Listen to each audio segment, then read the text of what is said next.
시간이 걸리더라도 북한 비핵화를 끌어내려면 미국은 원점으로 되돌아가야 된다. 제가 여기서 말씀드리는 원점이라는 건 6.12 북미 미북 정상회담 이전의 미국의 대북 정책으로 되돌아가는 것이 가장 바람직한, 멀지만 시간이 걸리지만 가능성이 가장 높은 길이다라는 말씀을 드리고 싶습니다. 아이러니컬하게 1898년 미 스페인 전쟁, 남북 통일을 한 후에, 남북 전쟁 이후에 미국이 국가로서의, 하나된 국가로서의 모습을 갖추고 최초로 다른 나라와 전쟁한 미 스페인 전쟁에서 이긴 후 미국은 한 번도 전쟁에서 진 적이 없습니다. 월남전에서 질 때까지. 지금 10년간에 걸쳐서 월남에서 민주주의를 확산시키고 공산주의 뿌리를 뽑겠다고 들어왔지만 처절한 패배로 어마무시한 국가 자산과 그리고 미국 경제를 진짜 위태롭게 만들면서 많은 목숨을 희생시키고 미국은 손을 들고 나갔습니다. 말은 모양새가 파리 평화협정을 체결하고 73년 3월에 나간 거로, 완전 철수한 거로 되지만 사실은 지고 나간 거예요. 진흙 바닥의 개싸움이 된 것입니다. 미국은 게릴라전에 약해요. 안 돼요. 지금 북한과 미국이 싸우는 꼴이 딱 그 꼴입니다. 그나마 미국이 북한에 대해서 이길 수 있었던 건 언제냐? 돈줄로서 2005년 9월 20일 마카오에 있는 델타뱅크에 김정은의 자금이 4,600만 불 있는 것을 동결시켜서 김정은을 꼼짝달싹하지 못하게 만들고 미국에게 손이야 발이야 되도록 빌면서 그 돈 달라고 애걸복걸할 때를 제외하고는 한 번도 미국은 북한을 이기질 못했습니다. 1968년 1월 23일 푸에블로 사건, 83명의 소위 말하는 푸에블로라는 조그만 정탐하는 그 조그만 함정, 해군 장교와 그리고 수병과 민간인을 83명 태우고 공해에 있다가 북한이 쫓아와서, 북한 배가 쫓아와서 이건 공해가 아니고 우리 영토야 하고 결국 나가질 않고 거기 있다가 푸에블로는 이건 공해니까 괜찮다고 하고 있다가 북한에게 납치됩니다.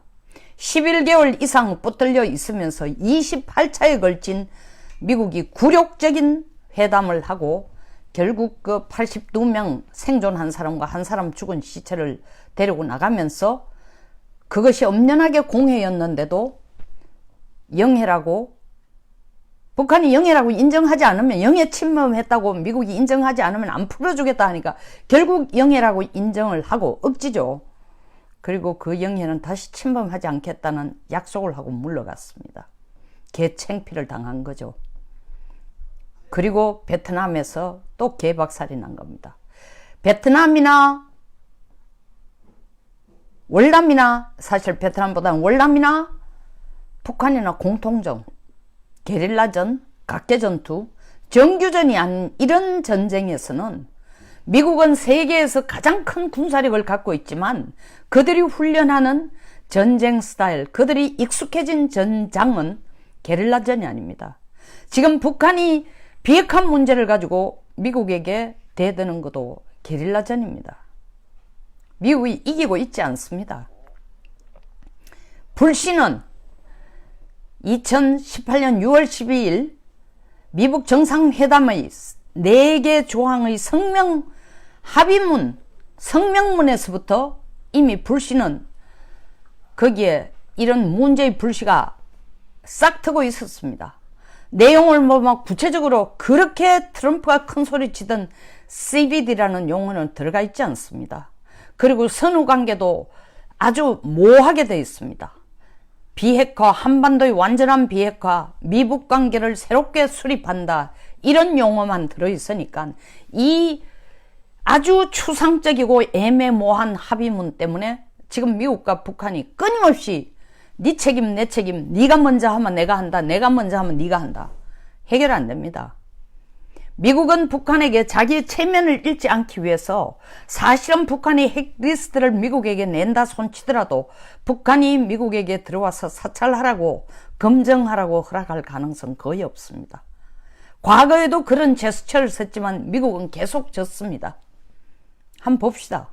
지나간 이미 구태의연 한 얘기지만 왜 미국이 지금 북한에게 이기지 못하고 있는지 구체적인 설명이 필요하기 때문입니다. 94년 제네바 합의, 왜 제네바 합의가 1년 6개월에 걸친 미국과 북한 사이에 오랜 협상을 거쳐서 제네바 합의가 나왔습니까? 93년 NPT 탈퇴하겠다고 92년에 IAEA가 들어가서 사찰한다고 하니까 안 하겠다, 못하겠다 버팅이면서 너들이 그렇게 사찰한다면 우리는 NPT에서 탈퇴하겠다고 시작한 것에 대해서 NPT 탈퇴 못하도록 붙들어 놓으면서 북한을 붙들어 놓으면서 시작된 게 1차 핵위기입니다. 그 1차 핵위기를 마무리 짓기 위해서 나온 것이 미북 간의 제네바 합의문입니다. 제네바 합의문의 골자는 돈 줄게 핵실험하지 말고 핵개발하지 마라. 그 내용이 어설펐던 이유는 고농축 우라늄까지 포함하지 않는 재처리 플루토늄에만 포커스를 맞췄다는 것이 북한으로 하여금 딴짓을 할 수 있는 구멍을 열어줬다는 거예요. 물론 미국이 의도적으로 그런 건 아니지만 전형적인 미국 특의 큰 것은 잘하지만 디테일에 약한, 뭐 우리 문 대통령이 쓴 것은 악마는 디테일에 있다는 것처럼 디테일에 약한, 구체적으로 핵을 만들 수 있는 모든 물질 생산이 안 된다고 해야 되는데 재처리 플루토늄에만 포커스를 맞춤으로써 2차 핵위기가 옵니다. 2002년 10월 켈리 특사가 북한을 찾아갔을 때 강석주 외상이 하는 얘기가 우리는 핵무기 이상의 것을, 너들이 제재한 핵무기 이상의 것을 만들 수 있는 능력까지 갖추었다. 그 구체적인 강석주와 켈리 사이에 주고받은 구체적인 내용에 대해서는 아직까지 보여주고 있지 않지만 켈리가 강석주에게 고농축 우라늄을 시사하느냐고 물었을 때에, 그것을 의심한다 할 때에 강석주는 고농축 우라늄이라는 단어에 대해서 부인도 긍정도 하지 않았습니다. 그러면서 더 큰 핵을 만들 수 있는 능력을 갖춘다 라고 함에 따라서 이것이 2차 핵위기로 대두됩니다. 2차 핵위기가 대두되지만 실질적으로 해결 방안에 있어서 2차 핵위기가 들어오니까 미국은 지난 94년부터 거의 8년간에 의해서 미국과 북한 둘이 앉아가 핵 문제 해결하려고 하니까 안 된다. 이번에는 다자체제로 가보자 하고 중국도 끌어들이고 다른 나라도 끌어들여서 육자회담이라는 모양새를 갖춥니다. 육자회담이라는 모양새를 갖춰서 적당하게 책임과 역할과 의무를, 그리고 적당한 뭐 권한이라고 할 것도 없지만 의무를 나누어시킵니다. 그러면서 이것에 힘입어 미국은 강력하게 그때 처음으로 CVD라는 용어를 씁니다. 그리고 북한에게 이 CVD를 요구하자 북한은 이거 요구하면 북한이 기가 죽어야 되는데 2005년 2월 달에 자기들은 핵무기 보유를 선언합니다. 이 핵무기 보유 선언을 하는 북한을 목을 조우기 위해서 2005년 9월 20일에 실질적으로 마카오에 있는 델타뱅크에 김정일의 비자금 4,600만 불을 동결을 시킵니다. 그러자 그 돈 동결시키자 북한은 손이 발휘되도록 빌면서 미국 말에 협조를 해주는 제스처를 보입니다. 그리고 이 제스처를 보이니까 부시 행정부는 이때까지 제스처를 보이지만 그런 중간에도 돈이 풀어지지 않으니까 2006년 10월 9일 북한은 1차 핵실험을 합니다. 1차 핵실험하자 부시 행정부는 이때까지 CVD를 안 하면 그냥 두지 않겠다고 하던 그 태도에서 북한을 달래는 달래는 유화정책으로 가기 시작합니다. 유화정책으로 가면서 북한에게 뭘 얘기를 하느냐. 너들이 핵 불능화를 시키면은 돈도 풀어주고, 동결된 돈도 풀어주고, 그 다음에 테러 지원국 리스트에 올라간 것도 해제해주겠다라고 약속을 합니다.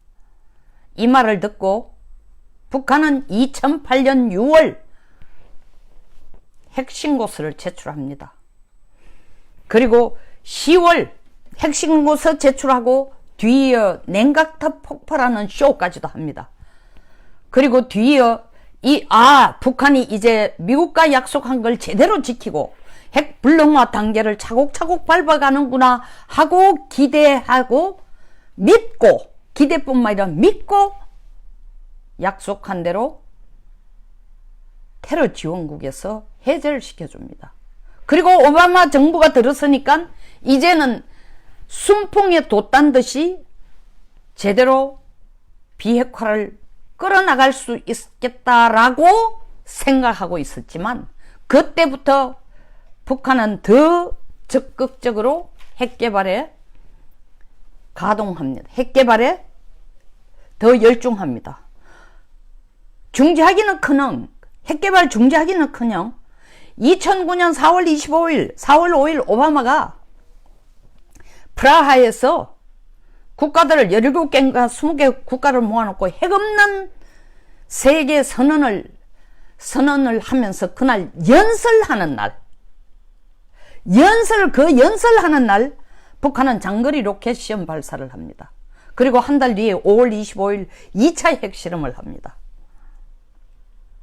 그리고 더 나아가서는 우라늄 농축 착수를 공개적으로 우리는 하고 있다고 얘기를 하고 있습니다. 그것이 이 소위 말하는 2차 핵 위협에서 여기까지 이루어진 상황입니다. 우라늄 농축을 하고 있다는 거 공공연하게 얘기하니까 미국이 또 몸이 달아서 2012년 들어서 북한과 229 합의를 합니다.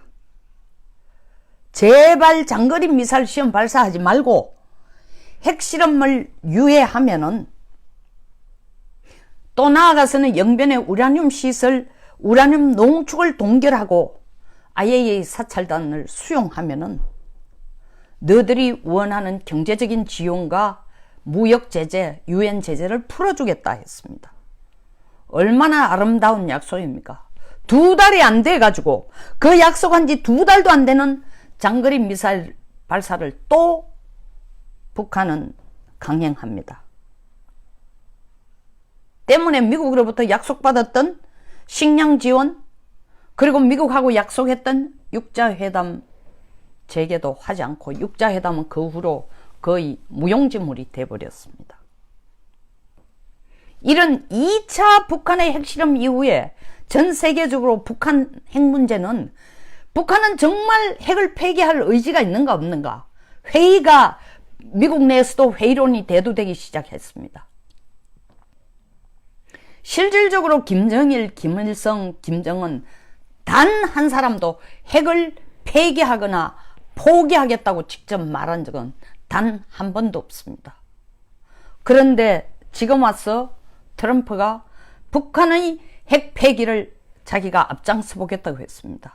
2017년 행정명령 13715 트럼프가 그걸 발표하자 북한 경제는 중국에 의해서 많은 지원을 받던 북한 경제는 이 행정명령 13715가 의미하는 세컨다리 보이콧 내지는 북한의 무역을 제재하고 북한과는 사업도 하지 않고 북한과는 거래도 하지 않고 등등 모든 내용들이 북한 배는 북한을 거쳐오는 사람은 미국을 들어오지도 못하고 미국을 거쳐서 북한 들어가는 사람은 다시 미국 올 수도 없고 등등 경제가 그나마 지난 몇 년간 플러스 성장을 해오던 북한 경제가 마이너스 3.6%로 돌았습니다. 이때에 손을 벌릴 수 있는 건 한국뿐이었습니다.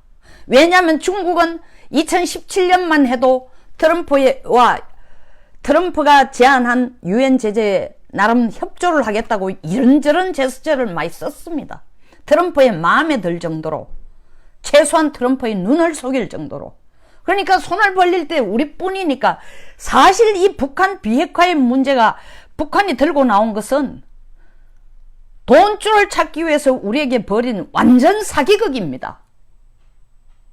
근데 한국 정부는 그게 사기극인 줄 알면서도 저는 받아들였다고 생각합니다. 마치 우리가 북한에게 햇볕 정책이라는 이름을 가지고 정책을 쓰면서 돈을 갖다 주면은 핵을 안 만들고 인민을 먹여 살리고, 설사 핵을 만들어도 그건 자위용으로 만들 거라는 김대중 대통령의 찬란한 햇볕 정책처럼 똑같습니다. 우리 문 대통령도 똑같이 이것은 평화를 가져올 수 있는 길이다, 선친의 유언이다, 비핵화는 하는 김정은의 말을 진짜 김정은이 뜻하는 것보다 더 크게 포장하고 더 듣기 좋게, 트럼프가 듣기 좋게 가져갔습니다. 그걸 듭성 물은 트럼프, 자기 입으로도 인정했습니다. 그 후에 북한이 이렇게 나와서 비핵화를 하겠다는 건 이때까지 우리가 경제적인 제재를 하고 금융 제재를 한 것 때문이다, 유엔이 힘을 합쳐서 제재한 결과다. 맞아요, 맞습니다. 그 제재 때문에 살 길을 찾아 기어 나왔습니다. 직접 미국에게 안 가고 문 대통령을 통해서 심부름을 시키면서 기어 나왔습니다. 여기에 트럼프가 속은 겁니다. 자기 영웅심 때문에 더 빨리 경제적인 제재가 아니고 단칼에 이 각계 전투를 하고 게릴라전을 하는 북한을 죽일 수 있다고 생각한 거죠. 착각입니다. 그때부터 트럼프는 왜 6.12 선언에 CBD라는 단어를 뺐느냐? 트럼프의 지나친 자신감이에요. 한 20%만 북한이 미국이 원하는 대로 핵탄두도 밖으로 갖다 내주고 핵물질도 갖다 내놓으면은 그 다음은 북한을 베트남화처럼 1970년대 베트남이 아니고 지금 돈이 절실히 필요한 해외 국제은행의 세계 국제은행의 지원이 절실히 필요한, 경제성장에 미국의 지원이 절대 필요한 국가처럼 북한을 만들 수 있다는 자신감 때문에 CBD가 김정은이 그렇게 싫어하는 단어니까 넣지 말더라도 내가 주무를 수 있고 마사지 할 수 있고 컨트롤 할 수 있다고 착각한 거죠. 대단한 착각이었습니다. 기고만장했어요. 더 이상 핵위협이 없다고 얘기했습니다. 마치 핵 없는 세계를 부러지던, 오바마가 2009년 4월로 부러지는 그날 장거리 미사일 실험하듯이 핵 없는 세상, 북한에 핵 공포가 없다 하는 그날부터 북한은 멈추지 않고 계속 우라늄, 고농축 우라늄 생산하고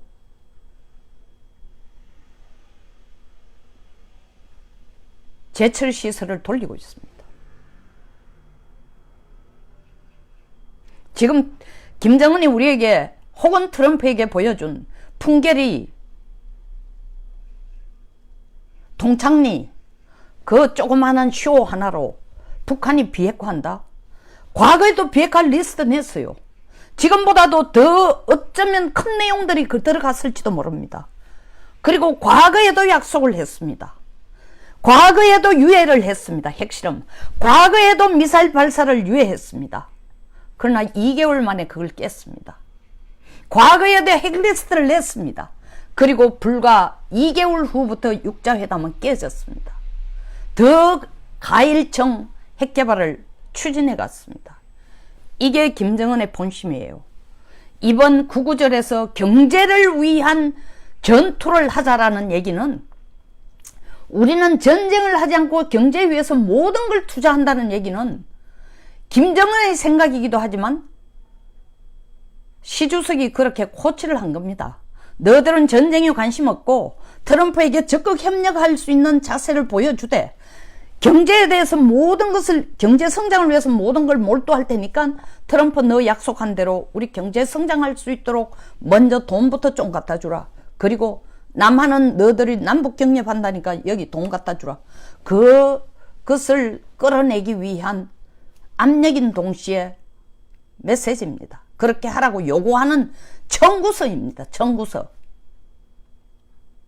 트럼프 김정은이 보내는 4번째 친서를 받고 또 방방 떴어요. 떠서 하는 얘기가 뭐야? good, wonderful, trustworthy, 뭐 믿을만한 친구, 잘하고 있다, 좋은 결과가 나올 거다. 제발 원맨쇼에 불과하기를 바랍니다. 제가 이 얘기를 벌써 몇 번째 하는데 트럼프 대통령이 여기에 방방 떠서 혹은 짧은 계산에 성격 급한데 지나친 오만한 자존심 때문에, 자신감과 자존심 때문에 빠른 시일 내에 쇼부를 보려고 승부를 하기 위해서 김정은을 11월 6일 전에 중간선거 전에 만나면은 자살골입니다. 트럼프 당신은 죽는 거요. 당신만 죽는 게 아니라 우리 한반도, 대한민국도 영원한 북한의 핵 인질국으로 남구는 겁니다. 우리도 살리고 동맹국도 살리고 지금 문재인 대통령에게 아무리 설명해도 당신 말을 들을 귀가 없습니다. 닫혀 있습니다. 모든 청각은, 청력은 북쪽으로 향해 있습니다. 방법은 하나, 6.12 선언 이전에 로 되돌아가서 유엔 제재를 강화하고 지금처럼 중국에게 무역전쟁을 통해서 북한 핵 문제를 풀도록 압력을 가하는 수밖에 없습니다. 한국에도 똑같이 비핵화를 끌어낼 수 있는 모든 유엔 제재에 적극 협력하라. 석탄 문제도 파헤치고 지금 한국에 엄청난 농협 창고에 있던 쌀들이 없어졌다고 북쪽으로 갔다고 얘기하고 있는데 그걸 지금 자유한국당이나 야당이 나서가 조사하자는 말 한마디 하고 있지 않습니다. 유엔이 나서서 좀 해주세요. 미국이 나서서 좀 해주세요. 이게 제대로 가고 있는 일인지. 그렇게 하는 것이 트럼프 당신이 미국의 국익을 위하는 것뿐만 아니라 공화당이 승리하고 대한민국의 한미동맹국으로 제대로 남는 일입니다. 되돌아가세요. 6.12 이전의 유엔 제재 정책으로 시간이 걸리지만 둘러가지만 가장 확실한, 김정은이 가장 두려워하는 돈줄을 조이는 것으로 북한 비핵화를 해결하려고 해결하기 위해서 접근하는 방법으로 채택하는 것이 모두에게 가장 평화적이고 가장 외교적이지만 궁극적으로 가장 확실한 비핵화를 끌어낼 수 있는 거니까 제발 부하내동하지 말고 원점으로 되돌아가기를 바랍니다. 6.12 자체가 첫 단추부터 잘못 끼워진 단추라는 걸 트럼프 대통령은 지금쯤은 아셔야 됩니다. 여기서 마치겠습니다. 감사합니다. 여러분들의 많은 참여와 구독 신청 그리고 공유를 부탁드리겠습니다.